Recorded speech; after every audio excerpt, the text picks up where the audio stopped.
We don't have to see the world, Tagalog version. Nakita mo na ba ang iyong forever? Na seryoso sa iyong pagmamahal, na handang ialay ang kanyang buhay sa'yo. Bihira na ngayon ang may forever, kaya pagmamahal ay ingatan, nang hindi matulad sa nangyari sa iba.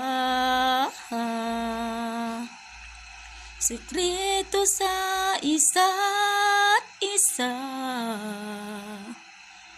sekreto ng masayang pagsasama. Ay, sorry.